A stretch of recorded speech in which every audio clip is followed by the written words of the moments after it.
마테오복음 22장 15절에서 22절.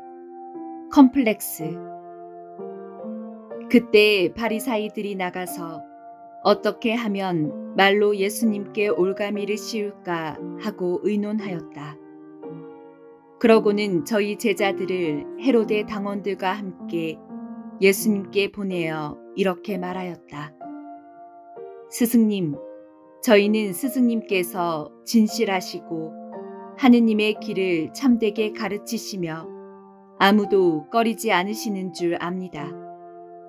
과연 스승님은 사람을 그 신분에 따라 판단하지 않으십니다. 그러니 스승님은 어떻게 생각하시는지 말씀해 주십시오. 황제에게 세금을 내는 것이 합당합니까? 합당하지 않습니까? 예수님께서는 그들의 악의를 아시고 말씀하셨다. 위선자들아, 너희는 어찌하여 나를 시험하느냐? 세금으로 내는 돈을 나에게 보여라. 그들이 데나리온 한 입을 가져오자 예수님께서 이 초상과 글자가 누구의 것이냐? 하고 물으셨다. 그들이 황제의 것입니다. 하고 대답하였다. 그때 예수님께서 그들에게 이르셨다. 황제의 것은 황제에게 돌려주고 하느님의 것은 하느님께 돌려드려라.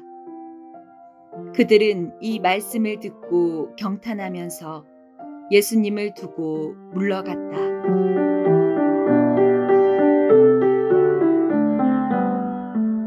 바리사이들은 어떻게 하면 예수님께 올가미를 씌울지를 궁리하였다고 복음은 증언하고 있습니다.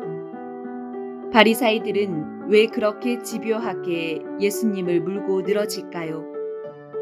예수님이 그들에게 무엇을 하셨기에 그럴까요? 뭔지는 몰라도 예수님이 바리사이들의 아픈 곳을 건드렸기 때문이라는 것은 분명합니다.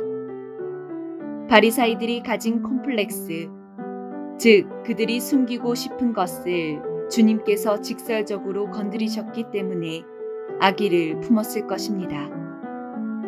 우리도 그렇죠. 사람이라면 누구나 남들에게 보이고 싶지 않은 것이 있습니다.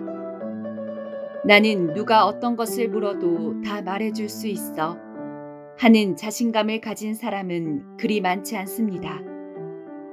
누군가 나의 치부인 컴플렉스를 건드린다면 마음이 어떻겠습니까? 참으로 괴롭고 힘들 것이고 그 사람을 만나기 싫을 것입니다. 그러나 그럼에도 불구하고 마음이 건강한 사람은 아픔을 통하여 자기 성장을 이루려고 합니다. 상대방의 아픈 지적을 쓴 약으로 받아들인다는 것입니다. 그런데 다른 사람이 자신의 컴플렉스를 건드렸을 때 그 사람을 죽이고 싶도록 미워하고 실제로 죽이고자 하는 사람들이 있습니다. 바리사이들이 바로 그 경우인데 이 사람들은 왜 그런 것일까요? 양육자, 즉 부모로부터 잘못된 양육을 받아서 그런 것입니다. 아이들에게 자연스러운 삶의 활기는 바깥 세상에서 자기 욕구를 충족할 수 있다는 생각에서 생깁니다. 즉 아이들은 세상이 친절하다고 생각하면서 어린아이다운 삶을 만들어갑니다. 그러나 아이들의 이런 자연스러운 낙천주의와 믿음은 양육자에 의해서 상처받을 수 있습니다. 사람은 다른 사람과 함께 살기 위해서는 본능 계산 시스템이라는 것이 필요합니다. 자기 나름대로 처신하고 방어하고 생존하는 방법들을 생각하는 시스템입니다. 심리적 방패입니다. 아이들은 이것이 갖추어지지 않은 상태라서 어떤 면에서는 무방비한 상태입니다.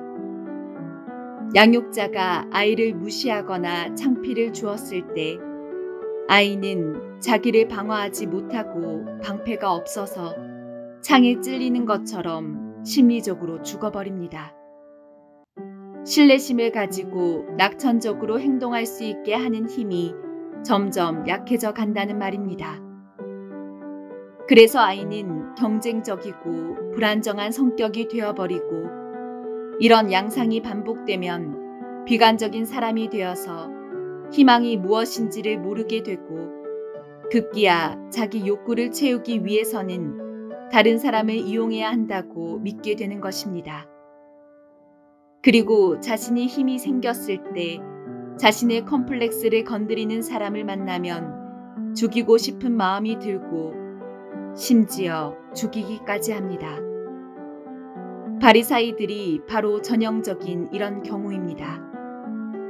예수님께서는 바리사이들의 문제를 아셨습니다. 바리사이들이 자신들의 율법 지식으로 무지한 백성들을 지배하고 괴롭히면서 어린 시절 자신들이 당한 모욕감을 보상받으며 쾌감을 느끼고 있음을 아셨던 것입니다. 주님께서는 이들이 심한 정신질환 환자들임을 아셨기에 한편으로는 깊은 연민을 가지고 다하셨습니다. 기꺼이 그들이 품은 복수심의 희생양으로 당신을 내어놓으셨습니다. 그렇게 해서라도 그들 한을 풀어주고픈 마음 때문이었습니다. 사람과 사람이 함께 살다 보면 이상하게 나의 단점, 곧 나의 컴플렉스를 건드리는 사람들이 나타나기 마련입니다. 누구나 마음이 상하고 기분이 안 좋은 것이 정상입니다.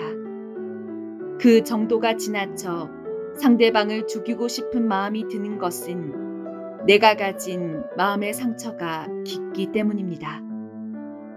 따라서 상대방을 죽일 생각을 먼저 할 것이 아니라 자기 내면의 상처를 들여다보고 치유하는 일을 먼저 해야 할 것입니다.